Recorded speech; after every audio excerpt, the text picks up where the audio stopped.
সম্মেলন একটি কর্মী সমাবেশ করার মতন তৌফিক দান করেছেন।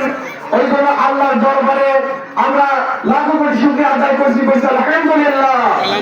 সম্মানিত ভাইরা আমার, আজকের আয়োজন আপনারা খুশি না বাজার? যদি খুশি হয়ে থাকেন তাহলে আমি আপনাদের সামনে পবিত্র কুরআনুল কারীমের 42 নম্বর সূরা সূরাতুশ শূরা 13 নম্বর আয়াত তেলাওয়াত করেছি। আল্লাহ তাআলা বলেন, শারআ লাকুম মিনাদ-দ্বীন, তোমাদের জন্য নির্ধারণ করেছি দিন। এই দিন শব্দের অর্থ আল্লাহর আইন, দিন শব্দের অর্থ আল্লাহর বিধান, দিন শব্দের অর্থ আনুগত্য, দিন শব্দের অর্থ সমাজ ব্যবস্থা। এখন যদি আপনি দিন মেনে শুধু দিন মানে ধর্ম মানেন আর বাদ বাদ কথা বোঝা যায়, তাহলে মুসলমান হতে হলে কোরআনের 6666 আয়াত মানা লাগবে না পছন্দ মতন কিছু আয়াত মানবেন, কিছু আয়াত ছাড়বেন? সব মানা লাগবে, সব মানতে হবে। আব্দুল্লাহ বিন উবাই বিন সুলুলের জীবনে আপনারা জানেন, রাসূলুল্লাহর পেছনে নামাজ পড়তেন, রাসূলুল্লাহ সে আন্দোলনের বিরুদ্ধে করতেন। আমরা বিরোধিতা করি ভোট সেন্টারের সামনে লাঠি হাতে মেরে, আর আব্দুল্লাহ বিন উবাই বিরোধিতা করতে দোকানের উপরে বরাবর, ঠিক কিনা? সম্মানিত ভাইরা আমার, তাহলে আব্দুল্লাহ বিন উবাই বিন সুলুল সেই দিন রাসূলুল্লাহর গোপনে ইসলামী আন্দোলনের বিরোধিতা করার কারণে উনি মুনাফিক হয়ে জান্নাতে গিয়েছে না জাহান্নামে গিয়েছে? তাহলে আজকে যারা সমাজের বুকে লাঠি হাতে করে ভোট সেন্টারে লাঠি হাতে করে বলে বলে দাঁড়িয়ে থাকেন আর ভাবেন আমি হাজী সাহেব, আমি নামাজি, আমি রোজাদার, আমি ইমানদার, আমি স্পষ্ট ভাষায় বলতে চাই আপনিও আব্দুল্লাহ বিন উবাই বিন সুলুলের মতন জাহান্নামে যাবেন, জোরে ঠিক কিনা? সম্মানিত ভাইরা আমার, আমাদেরকে ধর্মীয় গ্রন্থ আল কোরআন, দিন শব্দের অর্থ আল্লাহর আইন। এই আল্লাহর আইন, আল্লাহর হুকুম যতদিন পর্যন্ত সমাজে এবং রাষ্ট্রে কায়েম না হবে, আপনি যত চেষ্টা করেন না কেন এই সমাজ থেকে কিন্তু অন্যায় আখির খারাপ কাজ বন্ধ করেন। কারণ রাসূলুল্লাহ সাল্লাল্লাহু আলাইহি ওয়াসাল্লাম দীর্ঘ 13 বছর মক্কায় দাওয়াতি কাজ করেছেন। কাবা শরীফের ভিতরে 365টা মূর্তি ছিল। বলেন যিনি রাসূলুল্লাহ একটা মূর্তি কি সরাতে পেরেছে? না। উনি 13 বছর মূর্তিকে সামনে দিয়ে আগে নামাজ পড়া লেগেছে। সম্মানিত ভাইরা আমার, উনি মদিনায় হিজরত করেছেন, ছোট্ট একটা দেশের প্রেসিডেন্ট হয়েছেন। উনি দোয়া করেছেন, ওয়াকুল জাআল হক ওয়া যাহাকাল বাতিল ইন্নাল বাতিলা কানা যাহুকা। দিন প্রতিষ্ঠিত হয়ে গেছে, বাতিল শক্তির মাথা চাড়িয়ে ধর্মের কোনো সুযোগ নাই। উনি 15 বছর এসে মক্কার কাবা শরীফের ভিতরে 365টা মূর্তি ছিল, উনি নিজে হাতে লাঠি দিয়ে সব ভেঙে শেষ করে দিলেন, ঠিক কিনা? সম্মানিত ভাইরা আমার, ইসলাম যদি রাষ্ট্রীয়ভাবে ক্ষমতায় না যায়, ইসলাম যদি পার্লামেন্টে কায়েম না হয়, আপনার মতন আমার মতন হুজুর মাইকের একদিন 24 ঘন্টা পরে মদিনায় সত্তর দেশের প্রেসিডেন্ট হয়েছেন, সঙ্গে সঙ্গে কাবা শরীফের ভিতরে 365টা মূর্তি ভেঙে সুন্দর করে দিয়েছেন, ঠিক কিনা? আমরা দেখতে পেয়েছি এই সরকারি খুঁড়ে হাসিনা বাংলাদেশের 16 বছর বিভিন্ন জায়গায় বড় বড় মূর্তি তৈরি করেছিলেন, ঠিক কিনা? এই জন্য বাবা সাহেব হাত উঁচু করেছিলেন, সেই ক্ষমতা চলে গেল, আমার দেশের যুবকেরা ওই হাতের উপরে হাতুড়ি দিয়ে কেবল মাথার উপরে। এই দিনের যে ক্ষমতা, দিনের যে শক্তি, এই দিন যদি প্রতিষ্ঠিত না হয় তখন মানুষের অপকার কিন্তু ভোগ করতে পারবে না। ওই জন্য সম্মানিত ভাইরা আমার, এই দিনের নির্দেশ দিয়েছিলাম হযরত নূহ আলাইহিস সালামকে, এই দিনের নির্দেশ দিয়েছিলাম হযরত মুসা আলাইহিস সালামকে, এই দিনের নির্দেশ দিয়েছিলাম হযরত ঈসা আলাইহিস সালামকে।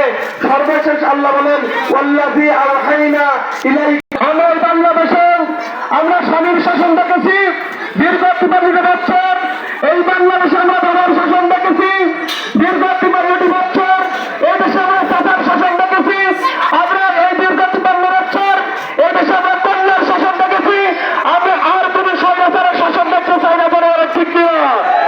সব কিছু দেখে শেষ আগামীতে ইসলামের, সব কিছু দেখে শেষ আগামীতে আল কোরআনের। এই কোরআনের পক্ষে থাকতে হবে, এই কোরআনের জন্য কাজ করতে হবে। কারণ অনুষ্ঠানের শুরুতে আমার ভাই আলোচনা করেছে, তুমিনুনা বিল্লাহি ওয়া রাসূলিহি ওয়া তুজাহিদুনা ফি সাবিলিল্লাহি বিআমওয়ালিকুম ওয়া আনফুসিকুম যালিকুম খায়রুল লাকুম ইন কুনতুম তা'লামুন। আল্লাহ তাআলা বলছে, জাহান্নামের আগুন থেকে যদি বাঁচতেই সাদকা করার পাওয়া যায়, কিন্তু আল্লাহর এই জমিনে আল্লাহর কোরআনের আইন পরিষ্কার করার লোকের বড় অভাব, জোরে বলেন ঠিক কিনা? সম্মানিত ভাইরা আমার, আপনি নামাজ পড়বেন, রোজা করবেন, হজ করবেন, যাকাত দেবেন, কিন্তু আল্লাহর জমিনে আল্লাহর দ্বীন প্রতিষ্ঠার আন্দোলনের বিরোধিতা করবেন। আপনি যতই হাজি সাজে হন, যতই আপনি আপনার বড় মসজিদের ইমাম হন না কেন,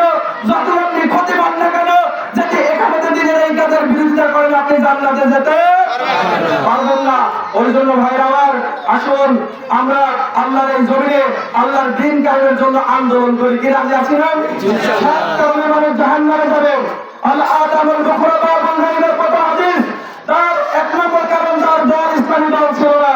আমাদের অনেক ভাইরা বলেন আমরা ইসলামী দল না করলে কি হবে, আমরা তো নামাজ পড়ি, আমরা তো রোজা করি, আমরা তো হজ করি, আমরা তো কুরবানির সময় বড় গরুটা কিনি না, আমরাই তো কুরবানি করি, আমরা কি ভালো কাজ কম করি?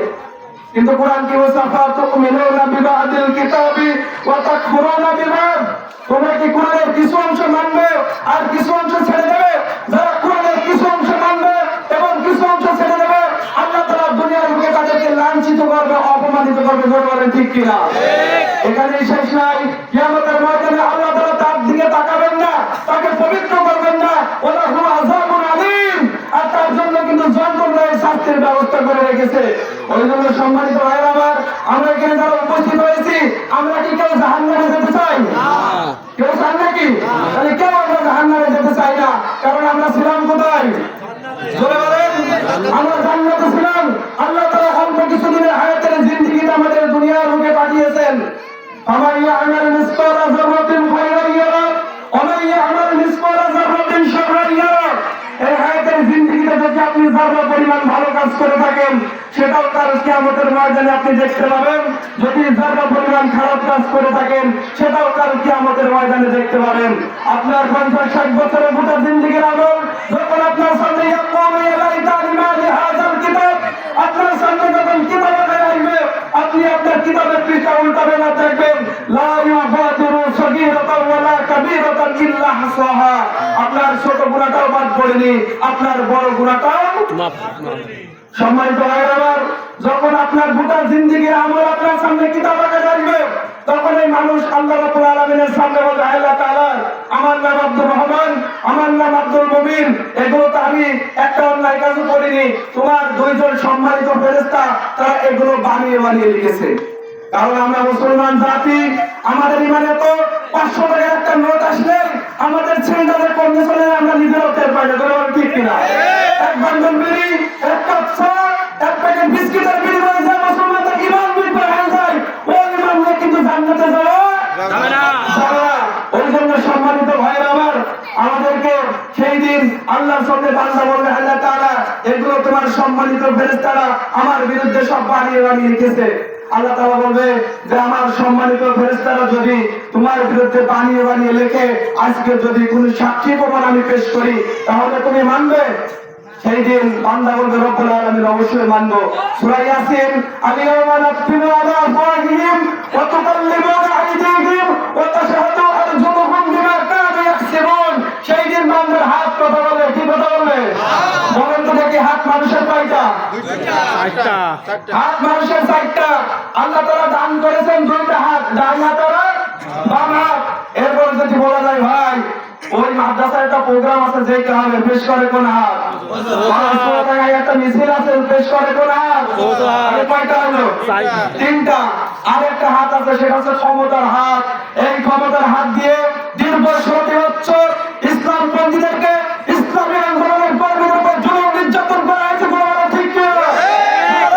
ওই সমস্ত সৈন্য শাসকদেরকে বলতে চাই, তোমরা আর মুখ ফিরিয়ে আর এই বাংলাদেশের দিকে তাকিও না, কারণ ছাত্র জনতা ঐক্যবদ্ধ হয়েছে, তাওহীদ জনতা ঐক্যবদ্ধ হয়েছে, আল্লাহ বলে এই ঐক্যবদ্ধ হয়েছে। সুতরাং আগামীর যে দিন হবে সেটা কোরআনের দিন। তোমরা যদি এই বাংলাদেশ দেশে আবার যদি তোমাদের এই জুলুমতন্ত্র কায়েম করার জন্য চেষ্টা করো, বাংলার 16 কোটি তাওহীদ জনতা কিন্তু আর ছাড় দেবে না। ঠিক কি? সুতরাং সেই দিন এই ক্ষমতার হাত কথা বলবে, ওরা বলা কি ক্ষমতা দেখাতে যেতে বলছে 4 নম্বর ওয়ার্ডে মসজিদে নাশকতার জন্য বৈঠক আছে, বলছে আমি যদি এখনই ভালো করে হাত দিই, এখনই এক গাড়ি পুলিশ এসে সব ধরে নিয়ে যাবে। কি ক্ষমতা! কোথায় গেল তোমাদের সেই নেতারা? একজন তো চোরের মতন পালিয়ে গেল, আর একজন তো বোরকা পরে গেল। কিন্তু আমরা যেখানকার মানুষ সেখানেই আছি, কারণ আমরা এই দেশে ভারতীয় নাগরিক নই। আমাদেরকে বলা হয় রাজাকার, আমাদেরকে বলা হয় মৌলবাদ। তোমরা আমাদেরকে রাজাকার বলো, তোমরা আমাদের মৌলবাদ বলো, আমরা রাগ করি না। কারণ মূলে আছে 12 কোটি, 12 কোটি মূলে আছে 12 কোটি, তোমরা আছে আগায়। এই মূল ধরে মূলে সত্যিতে একবার গাছের গুড়া ধরে নাড়া দেবে, ওই নানা ধরে দিল্লিকে পড়ে রাখবে। হাসিনা ভারতকে অনেক কিছু দিয়ে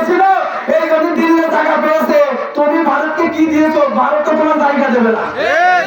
সুতরাং আর বিরোধিতা করো না, কোরআনের তলায় আসো, কোরআনের পতাকা তলায় আসো। কারণ আল্লাহ তাআলা বলেছেন তুবু ইলাল্লাহি তাওবাতান নাসুহা, বান্দা যদি তুমি তাওবা করে ফিরে আসতে পারো আমি তোমার পেছনের সমস্ত গুনাহ খাতাগুলো মাফ করে দেব। ওই জন্য সম্মানিত 4 নম্বর ওয়ার্ডবাসীদের কাছে আমি আমার উদাত্ত আহ্বান জানাতে চাই, এই 4 নম্বর ওয়ার্ডের প্রতিটা ঘর হবে ইসলামের ঘর। কি রাজি আছি আমরা? ইনশাআল্লাহ। কোরআনের ঘর। আগামীতে যে নির্বাচন, আগামীতে যে ইলেকশন হবে, এই 4 নম্বর ওয়ার্ডের যে সেন্টার আছে এই সেন্টার থেকে আমরা আমাদের কালামার পতাকাকে বিজয় অবস্থায় দেখতে চাই। ইনশাআল্লাহ। পরাজিত অবস্থায় দেখবেন না, বিজয় অবস্থায়। বিজয় অবস্থায় যদি দেখতে চান ঘরে বসে থাকলে হবে না। কারণ কবি বলছে তোমার ছেলে না জাগিলে কেমনে সকাল হবে? আপনি আমি যদি না জাগি সকাল কেমনে হবে ভাই? ওই জন্য আর বসে থাকার সময় নাই। কারণ আগামী যে দিন আসছে জনগণ কিন্তু আমাদের দিকে চেয়ে আছে। আমরা যদি জনগণের কাছে আমাদের সঠিক বক্তব্যটা, আমাদের বাংলাদেশ জামাত ইসলামের দাওয়াতটা যদি আমরা জনগণের কাছে পৌঁছাতে না পারি তাহলে কিন্তু জনগণ বিভ্রান্তির ভিতরে পড়ে যাবে।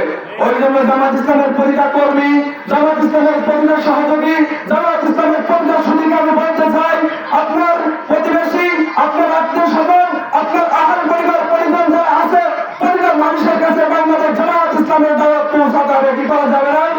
আল্লাহ তাআলা সেই তৌফিক আমাদের সকলকে দান করুক। আজকের এই 4 নম্বর ওয়ার্ডের আয়োজনকে কবুল করুক। আগামীতে জানো আমরা আরো বড় আকারে এরকম প্রোগ্রামগুলো করতে পারি, সেই তৌফিক দান করুন। আল্লাহ তাআলা এই দেশটা যেন কোরআনের জন্য কবুল করুন। আমাদের নেতৃবৃন্দ যারা কথা বলেছে আল্লাহ তাদের নেক হায়াত দারাজ করুন। তারা যেন 51 দিনের দায়িত্ব, 51 দিনের কাজ সঠিকভাবে করতে পারে সেই তৌফিক দান করুন। এতক্ষণ পর্যন্ত কর্মী ভাইরা আন্তরিকতার সঙ্গে কথাগুলো শুনেছেন। আল্লাহ তাআলা একসাথে জান্নাতের ভিতরে আমাদের সকলকে কবুল করুক। আমিন।